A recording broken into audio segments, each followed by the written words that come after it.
Hi friends, मेरा नाम है कपिल कुमार और मैं आपका वेलकम करता हूँ आपके अपने take channel technology update which simplifies technologies for you. Friends, हम लोग इस अपने वीडियो सीरीज़ में बात कर रहे हैं कुबरनेटिस बेसिक्स के बारे में। तो हम अपने वीडियो को कंटिन्यू करते हैं। हम देखते हैं सबसे पहले अभी तक हमने क्या क्या करा है अपने इन वीडियोज़ में। तो अभी तक मैंने 2 वीडियोज़ अपलोड करे हैं, जिसमें पहला वीडियो मैंने बनाया था कि व्हाट इज़ कुबरनेटिस, कि कुबरनेटिस है क्या, और दूसरा वीडियो हमने क्रिएट किया था कि वाई वी नीड कुबरनेटिस, कि हमें कुबरनेटिस की ज़रूरत क्यों पड़ी।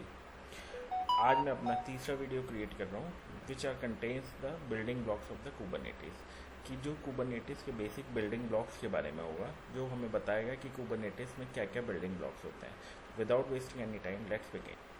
तो फ्रेंड, जो बिल्डिंग ब्लॉक्स होते हैं कुबरनेटिस के, वो बेसिकली 2 बिल्डिंग ब्लॉक्स होते हैं। The first is control plane और दूसरा जो बिल्डिंग ब्लॉक होता है वर्कर नोड। तो अगर आप अपनी पीपीटी में देखेंगे तो लेफ़्ट साइड में जो आपको दिख रहा है रेक्टेंगल शेप में कंट्रोल प्लेन, जहाँ पे मैंने लिखा है, ये मेरे कंट्रोल नोड्स होता है। कंट्रोल नोड्स में मेरे जो भी कंट्रोल इंजन्स होते हैं कुबरनेटिस क्लस्टर के, वो सब रिसाइड करते हैं। जो भी कंट्रोलिंग पार्ट होगा कुबरनेटिस क्लस्टर का, वो इस कंट्रोल नोड में रहेगा। और जो मेरे एक्चुअल में वर्कलोड होता है, जहाँ पे मेरी माइक्रो सर्विसेज या जो भी मेरा वर्कलोड है वो जहाँ पे रिसाइड करता है, उनको हम वर्क नोड्स बोलते हैं। तो इस सेटअप में अगर आप देखेंगे जो मैंने आपको इस स्लाइड में दिखाया हुआ, तो एक मेरा कंट्रोल प्लेन है और उसके साथ मैंने 3 वर्कर नोड असाइन किए हुए हैं। ठीक है, अगर मैं इसकी बात करूं कि इनकी प्रॉपर डेफिनेशंस क्या होती है, तो डेफिनेशंस अगर मैं आपको बताऊं तो डेफिनेशन होता है Kubernetes cluster consist of A set of worker machines called nodes that run containerized applications. Every cluster has at least one worker node. तो किसी भी क्लस्टर में मेरे कंट्रोल नोड के साथ एटलीस्ट एक वर्कर नोड जरूर होगा। इस सेटअप में मैं जो आपको दिखा रहा हूँ, यहाँ पे मेरे 3 वर्कर नोड्स हैं। The worker nodes host the pods that R component of the application. Worker node में मेरी एक्चुअल में जो वर्कलोड है, उसका एप्लीकेशंस जो मेरी एक्चुअल में वर्कलोड है, वो मेरी इस वर्कर नोड के ऊपर डिसाइड करेगी। वो मेरा वर्कलोड कैसा है उसके अकॉर्डिंग मैं डिसाइड करता हूँ कि मेरे कितने नोड्स होंगे। इस सेटअप में मेरे 3 वर्कर नोड्स हैं, तो इन 3 वर्कर नोड्स में मेरे एक्चुअल में वर्कलोड जो होगा, जो भी मेरी कंटेनराइज्ड एप्लीकेशन होगी, वो यहाँ पर चलेगी। The controller plane manages the worker node and the pod in the cluster. Controller plane जो होगा वो वर्कर नोड को मैनेज करेगा और आपके पॉड्स को मैनेज करेगा। In production environment the control plane usually run across multiple computers and a cluster usually runs multiple nodes providing fault tolerance and high availability. जब भी हम प्रोडक्शन इन्वायरमेंट की बात करेंगे तो हम बोलेंगे कि हमारा जो कंट्रोल इन्वायरमेंट्स होगा वो एक से ज़्यादा मशीन्स पे होगा। कंट्रोल इन्वायरमेंट मतलब जो मेरे कंट्रोलर नोड्स होंगे वो एक से ज़्यादा होंगे। एक से ज़्यादा क्यों होंगे? क्योंकि मुझे जब मैं हाई अवेलेबिलिटी की बात करता हूँ तो उस केस में मुझे जो कंट्रोलर नोड्स मेरे को चाहिए होंगे वो 3 कंट्रोलर नोड्स के साथ में अपना सेट।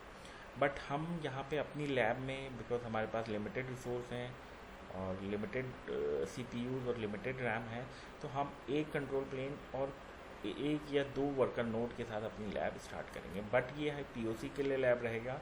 इस एक्चुअल में प्रोडक्शन में कभी भी एक कंट्रोलर नोड और 1 या 2 वर्कर नोड के साथ हम सेटअप नहीं करते हैं। हमारे को हाई अवेलेबिलिटी क्लस्टर चाहिए होता है, तो हाई अवेलेबिलिटी क्लस्टर सेट करने के लिए हमें एक से ज़्यादा कंट्रोलर नोड्स चाहिए होते हैं, और हमें वो कंट्रोलर नोड्स 3 चाहिए होते हैं। बिकॉज हमें n/2+1 जब हम बात करते हैं एंटी एफिनिटी की, तो हमारे पास हमेशा n/2+1 कंट्रोलर नोड्स सिस्टम में लाइव होने चाहिए to run the cluster properly. तो उसके लिए हमें एटलीस्ट 3 कंट्रोलर नोड्स की ज़रूरत हमेशा पड़ती है। अब हम देखते हैं कि हमारे कंट्रोलर नोड में क्या क्या मेन इंजन्स होते हैं। तो अगर हम बात करते हैं कंट्रोलर प्लेन कंपोनेंट्स करते क्या हैं और क्या मेन पार्ट्स होते हैं, तो मेन पार्ट्स में बात करूं तो there are 4 main parts. I am dividing broadly the Kubernetes control plane cluster, so it contains 4 main components. What are those?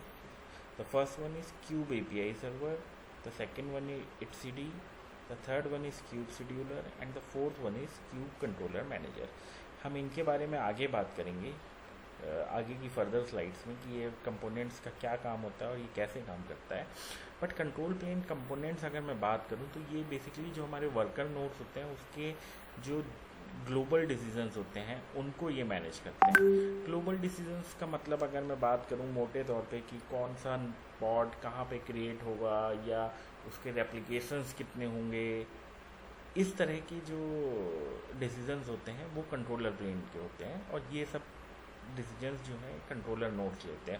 वो कौन सा नोड क्या डिसीजंस लेता है वो हम आगे फर्दर स्लाइड्स में देखेंगे। Control plane components can be run on any machine in the cluster.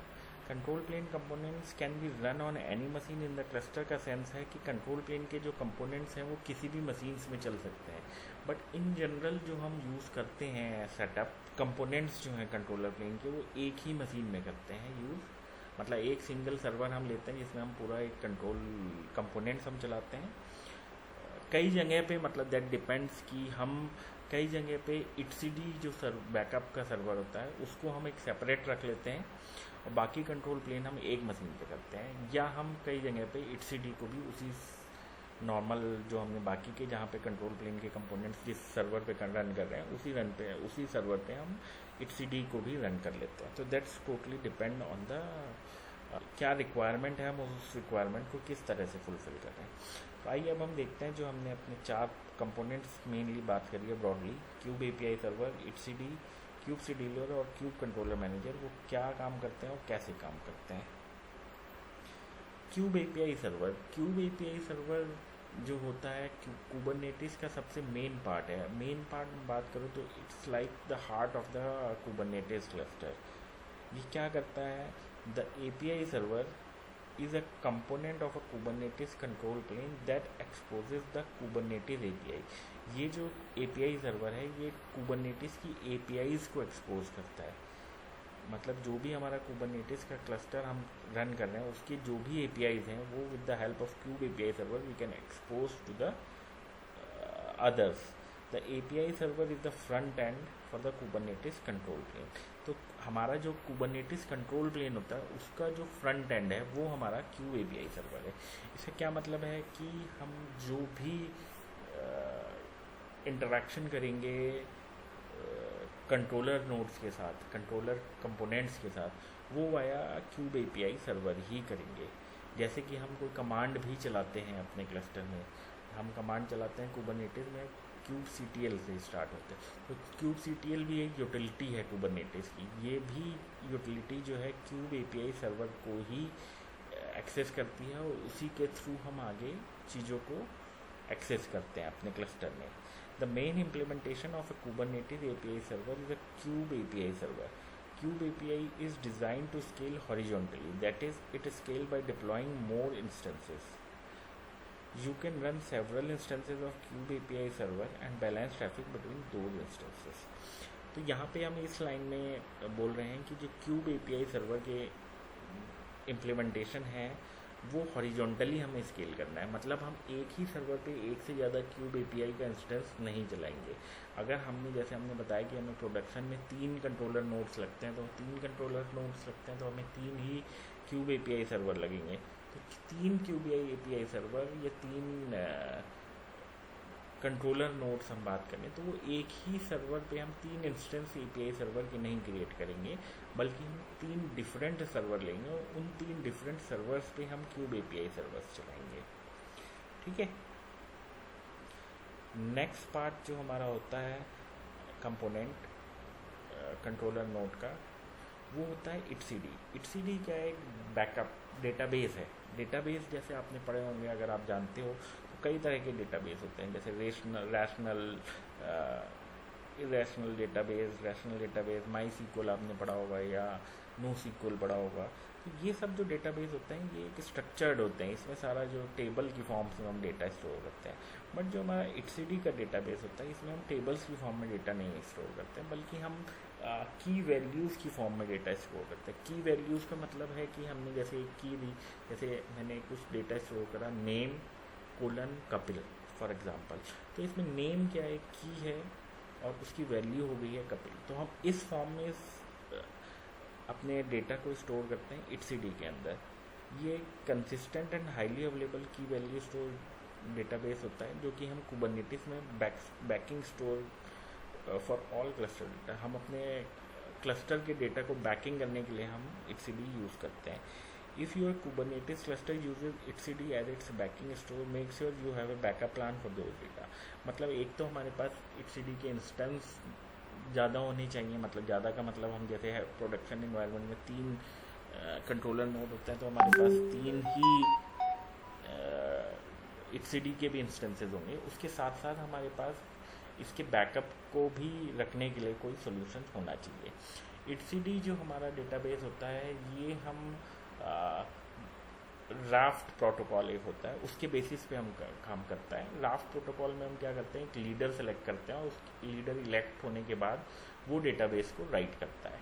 ये हम आगे फर्दर देखेंगे. अगर आप लोग आगे कुछ जानना चाहते हो etcd के, अगर आप कुछ और वीडियो चाहते हो स्पेसिफिकली फॉर etcd, तो आप मुझे कमेंट में बता दीजिए, मैं आप एक स्पेसिफिक वीडियो etcd डेटाबेस के ऊपर ही बना दूँ.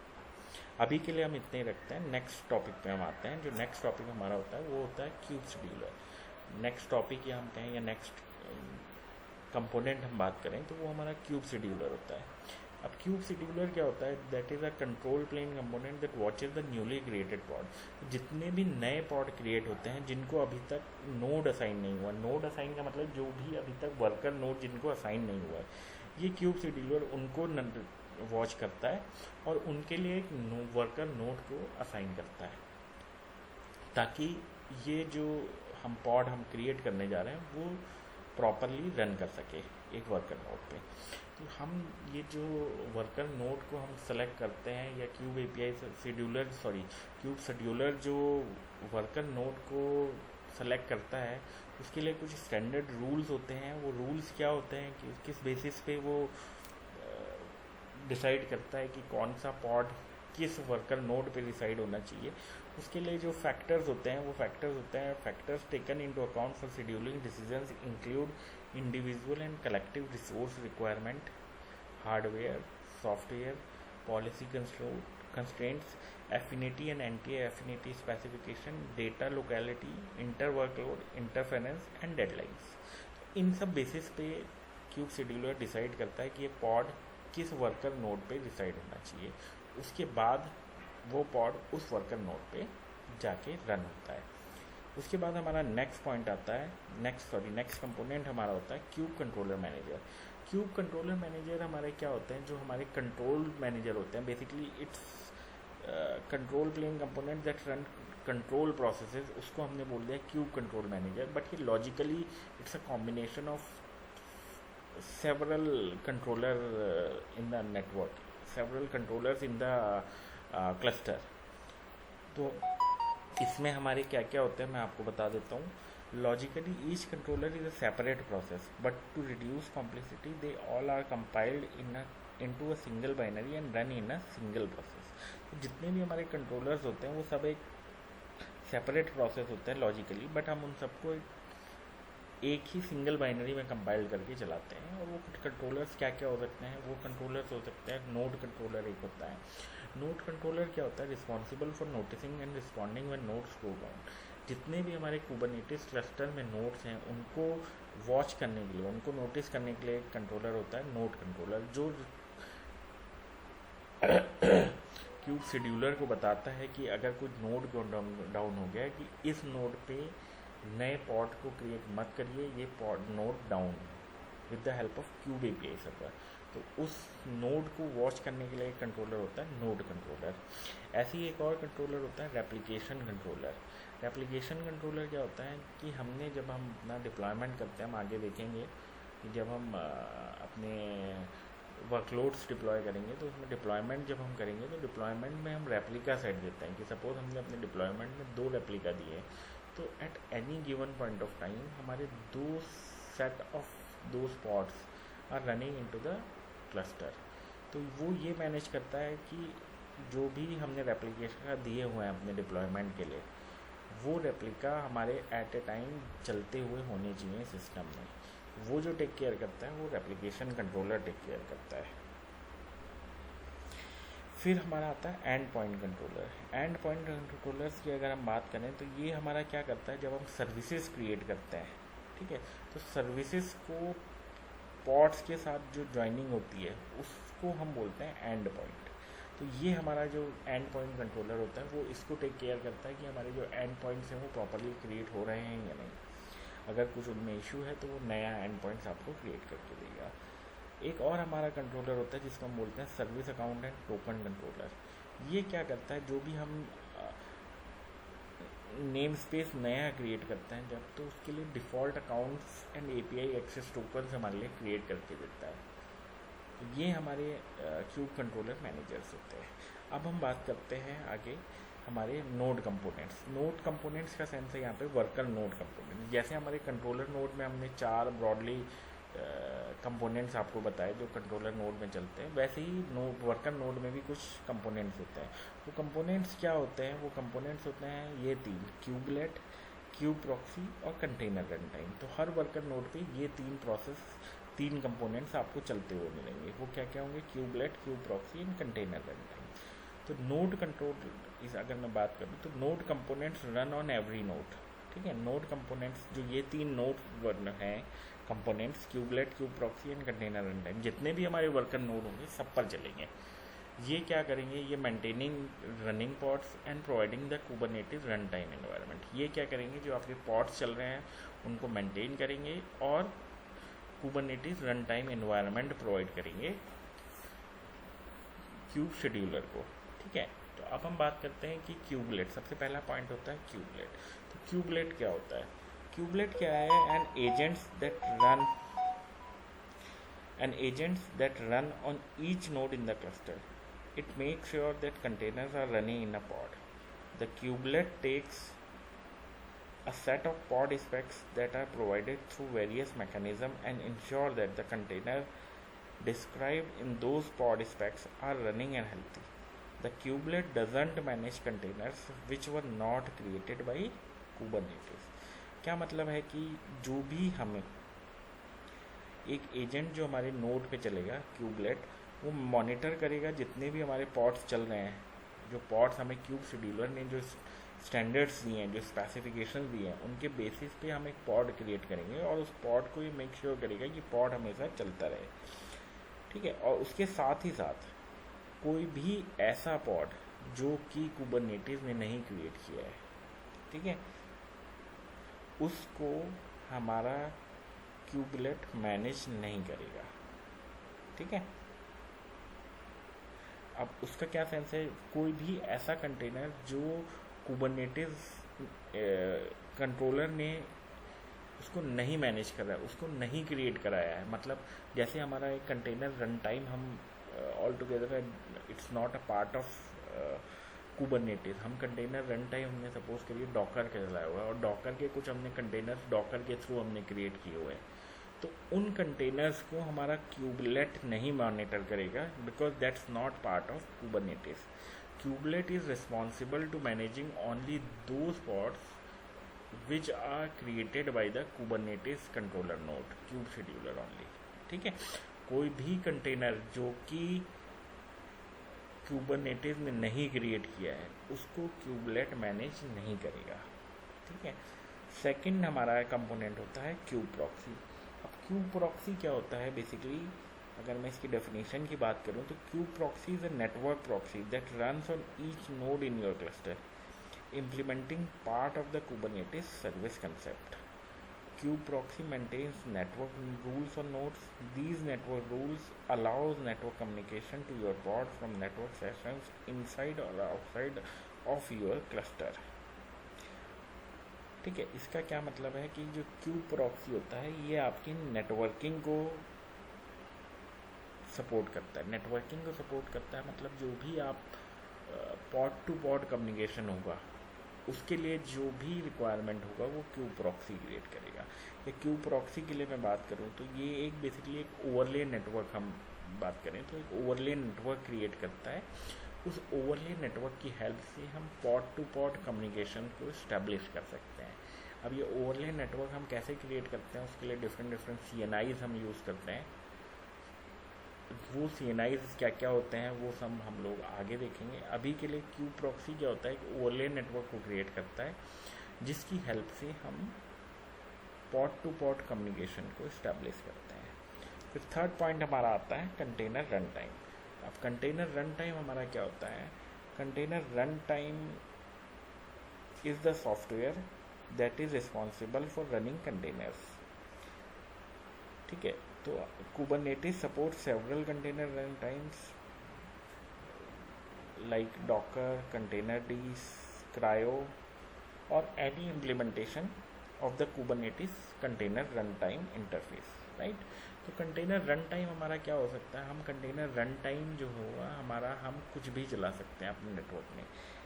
Kubernetes हमें ये नहीं बोलता है कि आपने यही कंटेनर रन टाइम यूज़ करना है।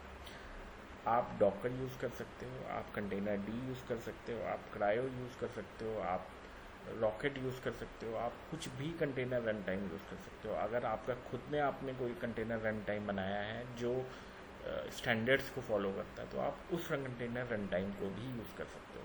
Kubernetes आपको ये नहीं बोलता है कि आप सिर्फ एक जो मैं बता रहा हूँ उन्हीं run times, container run times को यूज़ करिए। ठीक है, तो हम इसमें कंटेनर रन टाइम्स में कुछ भी हम यूज़ कर सकते हैं। हम चाहे तो डॉकर यूज़ कर सकते हैं, हम चाहे तो Containerd यूज़ कर सकते हैं, हम चाहे तो क्रायो यूज़ कर सकते हैं। हम अपनी लैब में हम कोशिश करेंगे या तो हम डॉकर यूज़ करें या हम क्रायो या Containerd के साथ अपनी लैब को सेटअप करें। Thank you friends for watching. Please do subscribe and like our channel. Your single like will encourage us to make more and more new technology related videos. Thank you so much.